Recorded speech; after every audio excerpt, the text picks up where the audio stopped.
तो hello guys, पिछले video में हमने यूज़र की डेटा को डेटाबेस में स्टोर करने के लिए सीखा था। अब यूज़र की डेटा अब डेटाबेस में स्टोर भी हो रही है। देखो, यूट्यूब क्रड डेटाबेस के अंदर एक यूज़र्स नाम का टेबल भी बन चुकी है और यहाँ डेटाबेस स्टोर कर सकते हैं हम। एक और नया डेटा स्टोर करके देखती हूँ। मैंने एक नाम टाइप कर दिया और ईमेल, ओके, और पासवर्ड भी कुछ ऐसा टाइप करके। तो देखिए फ्रेंड्स, डेटा इंसर्टेड आ रही है, मतलब हमारा डेटा सक्सेसफुली इंसर्ट हो चुकी है टेबल के अंदर। तो देखो, मैं इस पेज को एक बार रिलोड करके दिखाती हूँ आपको। तो देखिए गाइस, हमारी डेटा इंसर्ट हो रही है डेटाबेस के अंदर। तो गाइस, आज की इस वीडियो में हम इस डेटाबेस के अंदर जो यूजर्स टेबल है, इस टेबल के अंदर से हम डेटा को फेच करेंगे और फेच करने के बाद हम यहाँ दिखाने वाले हैं उन सब डेटा को। आप देख लीजिए एक बार इस तरह से, जैसे मैंने यहाँ एक नाम लिख दिया और ईमेल, पासवर्ड कुछ भी टाइप करके जब मैं ऐड करती हूँ तो देखो गाइस, यहाँ लाइव दिखाई दे रही है। तो इस ऐप में भी हमें बिल्कुल ऐसी ही बनानी है। तो ठीक है गाइस, चलते हैं अपने कोड एडिटर में और हमें यूज़र की डेटा को डेटाबेस से फेच करनी होगी। तो फेच करने के लिए मैं पहले PHP फोल्डर के अंदर एक फाइल बना लेती हूँ, fetch_data.php नाम से, ओके। और इसके बाद यहाँ PHP शुरू कर देती हूँ, ओके। तो गाइस, इतना करने के बाद हमें पहले तो इस पेज में डेटाबेस से कनेक्शन एस्टेब्लिश करना होगा, तभी तो हम डेटाबेस से डेटा फेच कर सकेंगे। इसलिए डेटाबेस से कनेक्शन एस्टेब्लिश करने के लिए रिक्वायर के अंदर database.php, सॉरी, इस फाइल को लिंक कर दो यहाँ ऐसा, तो डेटाबेस से कनेक्शन एस्टेब्लिश हो जाएगी। इसके बाद हमें डेटाबेस से डेटा फेच करने के लिए एक SQL क्वेरी चलानी होगी। तो SQL क्वेरी चलाने के लिए मैं select all columns from users, तो ओके। अब इस क्वेरी को एक वेरिएबल में डाल देती हूँ मैं। तो ये क्वेरी हमारे डेटाबेस के अंदर जो यूजर्स टेबल है, उस टेबल के अंदर जितने भी कॉलम्स है वो हमें दे देगी। तो अब इस क्वेरी को रन भी करना होगा। तो रन करने के लिए DB के अंदर से क्वेरी मेथड को पास कर दीजिए। इसके बाद इसको यहाँ डाल दीजिए। अब तो ये कोड रन हो जाएगी। तो इसको भी एक वेरिएबल के अंदर डाल देती हूँ, रिस्पॉन्स नाम की वेरिएबल के अंदर डाल दिया मैंने, और चेक कर लेती हूँ कि क्या ये रिस्पॉन्स ठीक से चला। तो यहाँ मैंने इफ शुरू कर दिया। तो गाइस, अगर ये ठीक से चला, अगर ये कोड ठीक से चला तो ये इफ का ब्लॉक एग्जीक्यूट करेगी। तो हमें अब इस इफ की ब्लॉक के अंदर कोडिंग करनी है। तो गाइस, हमें इस डेटाबेस से पूरी डेटा को रिट्राइव करके हमें यहाँ दिखानी है। बिल्कुल ऐसे ऐसे यहाँ दिखानी है हमें। तो इसके लिए हमें लूप चलाना होगा, क्योंकि देखो गाइस, यूजर्स टेबल के अंदर सिर्फ एक ही रो नहीं है, यहाँ बहुत रो हो सकती है, इसलिए हमें लूप चलाना होगा। तो लूप चलाने के लिए मैं इसको थोड़ा बड़ा कर देती हूँ। अब वाइल लूप के अंदर हम इस कोड को डाल देते हैं, रेस्पॉन्स। तो रेस्पॉन्स में क्या है गाइस, रेस्पॉन्स में इस टेबल के अंदर जितने भी डेटा होगी उन सब की एक एसोसिएटिव एरे मिलेगी हमें रेस्पॉन्स के अंदर। तो अगर हमने इफ़ के अंदर रेस्पॉन्स डाल के चेक कर लिया है कि क्या रेस्पॉन्स ठीक से चला, अगर ये ठीक से चला तो इफ़ एग्जीक्यूट करेगी। तो अगर इफ़ एग्जीक्यूट किया तो हम लूप के अंदर रेस्पॉन्स को डाल देंगे और रेस्पॉन्स के अंदर से फेच अंडरस्कोर एसोस इस मेथड को पास कर देंगे। तो ये हमें एक एसोसिएटिव अरे रिटर्न करेगी। तो ठीक है, तो इसको भी एक वेरिएबल के अंदर डाल देती हूँ मैं, जैसे डेटा नाम के एक वेरिएबल के अंदर डाल दिया मैंने इसको। तो ओके गाइस, तो वाइल के अंदर कोडिंग करते हैं। अगर ये रेस्पॉन्स ठीक से चला तो एक एसोसिएटिव अरे मिलेगी हमें, और ये अरे सब डेटा में कॉपी हो जाएगी। उस एरे की सारी डेटा इस डेटा वेरिएबल में कॉपी हो जाएगी। तो अब हमें डेटा तो मिल चुकी है, अब हमें ये सोचनी है कि हमें कहाँ दिखानी है इस डेटा को, ये सारी डेटा को हमारी वेब पेज में कहाँ दिखानी है। तो देखिए गाइस, मैंने एक टेबल बनाया हुआ है और इस टेबल के अंदर ही दिखाने वाले हैं हम, ऐसे बिल्कुल ऐसे दिखाने वाले हैं हम यहाँ भी। तो इसके लिए पहले index.php में चलते हैं और देखिए गाइस, यहाँ पर ये टेबल बना हुआ है, यही टेबल है। ID, name, email, password, edit, delete, ये सब देख सकते हैं। और इसकी अंदर यहाँ दिखानी है हमें। तो यहाँ दिखाने के लिए इसकी अंदर टी बॉडी के अंदर कोडिंग करनी होगी हमें। तो यहाँ कोडिंग करने से पहले मैं यहाँ कोडिंग कर लेती हूँ। तो गाइस, यहाँ एको से मैं पहले एक tr को शुरू कर लेती हूँ मैं, ठीक है। इसके बाद फिर से एक एको और इसके बाद इसके अंदर एक td शुरू कर लेती हूँ। तो मैंने एक td शुरू कर लिया है और इसका क्लास में रख देती हूँ id, ओके। और इसको ऐसे बंद कर देती हूँ।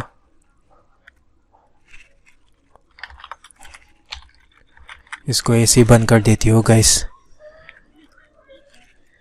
अब हमें इस डेटा नाम के वेरिएबल में इस डेटाबेस से सारी डेटा कॉपी हो गई होगी अब यहाँ।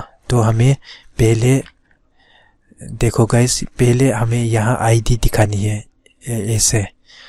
तो यहाँ आईडी दिखाने के लिए हमने एक टीडी शुरू किया है और टीडी के अंदर हम यहाँ आईडी दिखाने वाले हैं। तो आईडी दिखाने के लिए पहले तो यहाँ कनकेटिनेट कर दीजिए इसको। इसके बाद डेटा के अंदर से आईडी को इस तरह पास कर दीजिए। ओके गाइस, अब इसको यहाँ से सेपरेट करना होगा और इसको भी यहाँ से सेपरेट करना होगा। तो गाइस, इसके बाद हमें नेम दिखानी है दूसरी कॉलम में। यहाँ इसके ठीक नीचे यहाँ नेम दिखानी है। तो नेम दिखाने के लिए मैं इस लाइन को कॉपी कर लेती हूँ और इसका क्लास नेम कर देती हूँ मैं, और इसकी यहाँ नेम डाल देती हूँ गाइस। ओके, इसके बाद हमें ईमेल दिखानी है। तो ईमेल का क्लास नेम भी मैं ईमेल कर देती हूँ और यहाँ भी ईमेल कर देती हूँ। इसके बाद हमें एक पासवर्ड दिखानी है। तो पासवर्ड की क्लास नेम में मैं पासवर्ड कर देती हूँ यहाँ, और यहाँ इसको रिमूव करके पासवर्ड लिख देती हूँ। ओके, तो गाइस, हमारी चारों डेटा तो आ चुकी है डेटाबेस से, नेम, ईमेल, पासवर्ड और आईडी। लेकिन हमें एडिट और डिलीट का बटन भी दिखाना होगा। यहाँ आईडी आ जाएगी यहाँ से, और यहाँ नेम आ जाएगी यहाँ से, और यहाँ ईमेल यहाँ से, और यहाँ पासवर्ड यहाँ से। और इन दोनों फील्ड के नीचे यहाँ हमें एडिट और डिलीट का बटन भी दिखाना होगा। तो एडिट और डिलीट का बटन भी बना लेते हैं। तो पहले मैं एको कर देती हूँ। एको के अंदर एक टीडी,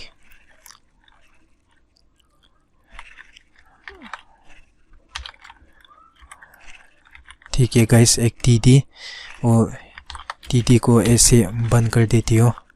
ओके, तो टीडी बंद हो चुकी है। अब इसके अंदर हमें बटन बनानी है, बटन। ओके, तो इस बटन को ऐसे क्लोज कर देती हूँ, और इस बटन के अंदर एक क्लास डाल देती हूँ मैं, सिंगल कोट। क्लास के अंदर क्लास नेम दे देती हूँ BTN हाइफन प्राइमरी। ओके, इसके बाद एक और क्लास वैल्यू दे देती हूँ एडिट नाम से, और इस बटन के अंदर मैं एडिट लिख देती हूँ। ओके, ठीक है गाइस, तो हमारी बटन भी बन चुकी है। अब डिलीट का बटन बनानी है हमें। तो डिलीट के बटन बनाने के लिए सिंपली यहाँ डिलीट लिख दीजिए, और यहाँ क्लास नेम में भी डिलीट, और यहाँ प्राइमरी की जगह सक्सेस लिख दीजिए। ओके, तो गाइस, अब हमें इस TR को बंद करनी होगी। तो इस TR को बंद करने के लिए हम इस TR को ऐसे बंद कर देती हूँ। तो ठीक है गाइस, हमने डेटा फेच करके इन सब एक TR बना के उस TR के अंदर TD में हमने डाल दिया है। अब हमें ये कोडिंग करनी है कि यहाँ दिखाने की कोडिंग करनी है हमें। तो गाइस, यहाँ दिखाने के लिए हमें इस PHP पेज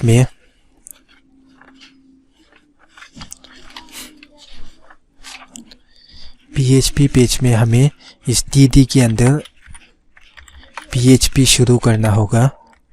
PHP शुरू करके बंद करना होगा। इसके बाद हमें रिक्वायर के अंदर इस पेज को लिंक कर देंगे हम। जो PHP पेज है उसके अंदर fetch _ data.php, ये इस पेज को लिंक कर देंगे। तो देखो गाइस, इस fetch _ data.php में सारा डेटा डेटाबेस से फेच होकर इस डेटा नाम के वेरिएबल में जा रही है और उस डेटा नाम के वेरिएबल के अंदर से हम इन सारी कॉलम का नाम यहाँ पास करके इन सारी डेटाबेस के अंदर जो इंफॉर्मेशन है, जो डेटा है, वो हम एको कर रही है, मतलब प्रिंट कर रही है हम। तो अगर हम इस पेज को यहाँ पर लिंक कर देते हैं तो ये यहाँ पर प्रिंट हो जाएगी ये सारी डेटा। तो ओके गाइस, तो देखिए गाइस, हमने पिछले वीडियो में टेस्टिंग करने के लिए यहाँ अलर्ट पास किया था और इन तीनों कोड को हमने कमेंट कर दिया था। तो अभी इस अलर्ट की कोई ज़रूरत नहीं है, तो इसको रिमूव कर दीजिए और इन तीनों कोड को आप दोबारा हटा दीजिए कमेंट से। इसके बाद सेव करके एक बार चेक कर लेती हूँ, हिस्ट्री को डिलीट करके। ओके, तो देखिए गाइस, हमारी पहले से 2 डेटा था यहाँ इस टेबल के अंदर, तो ये दोनों डेटा दिख रही है। तो मैं एक और नया डेटा ऐड करके देखती हूँ। जैसे मैंने कुछ एक नाम दे दिया YouTube नाम से, तो इसको यहाँ youtube@gmail.com टाइम पास के लिए और पासवर्ड में कुछ भी लिख के ऐड कर देती हूँ। तो देखो गाइस, यहाँ लाइव हमारी वो डेटाबेस से फेच होकर यहाँ दिखाई दे रही है। YouTube जो हमने अभी ऐड किया था और ईमेल, पासवर्ड सब कुछ आ रही है। तो गाइस, एक बात और दिखा देती हूँ। मैं यहाँ कुछ भी टाइप करके, जैसे मैंने कुछ भी टाइप कर दिया, कुछ भी टाइप करके जब मैं इस यहाँ ऐड बटन पे क्लिक करती हूँ तो ये फॉर्म भी हाइड हो जाती है और यहाँ लाइव अपडेट हो जाती है। तो ये सब इस कोड की वजह से हो रही है गाइस। तो हमने यहाँ एजाक्स पेज में रेस्पॉन्स को ट्रिम करके एग्जामिन किया है कि क्या रेस्पॉन्स में डाटा इंसर्टेड आ रही है। तो रेस्पॉन्स में डाटा इंसर्टेड कब आएगी? जब यहाँ से store_user data.php पेज से जब यूज़र अपना डेटा सक्सेसफुली डेटाबेस में स्टोर कर लेगी तो इस पेज में डाटा इंसर्टेड आएगी। तो जब डाटा इंसर्टेड आएगी तो मतलब जब यहाँ क्लिक करेगी और सक्सेसफुली डेटाबेस में डाटा इंसर्ट हो जाएगी तो हमें इस पेज को रिलोड कर देनी है। अगर इस पेज को रिलोड नहीं करेंगे तो हमें यहाँ लाइव ये डेटा दिखाई नहीं देगी। हमें यहाँ डेटा दिखाने के लिए हमें पेज को रिलोड करना होगा मैन्युअली। इसलिए हम ये इस पेज को रिलोड कर रही है और जब यहाँ क्लिक करती है तो ये फॉर्म भी अपने आप हाइड हो जाती है। तो ये इसलिए हो रही है कि हमने इस आइकन पे क्लिक फंक्शन को पास कर दिया है। तो हमने पहले कोडिंग किया था गाइस कि जब इस आइकन पे क्लिक करेगी तो ये फॉर्म हाइड हो जानी चाहिए। तो अब ये डायनामिकली खुद हो रही है, खुद इस आइकन में क्लिक हो रही है, इसलिए ये फॉर्म हाइड हो जाती है। तो एक बार फिर से चेक करके देखती है। मैंने सारे इनपुट फील्ड में कुछ डेटा स्टोर कर दिया है। तो जब मैं यहाँ क्लिक करूँगी तो ये फॉर्म भी हाइड हो जाएगी और ये पेज अपने आप रिलोड हो जाएगी और इसकी वजह से हमें यहाँ लाइव डेटा देखने को मिलेगी। और देखो गाइस, डेटाबेस में भी स्टोर हो गई होगी। देखो गाइस, डेटाबेस में भी स्टोर हो चुकी है। तो थैंक यू गाइस, आज के लिए इतना ही। मिलते हैं अगले वीडियो में।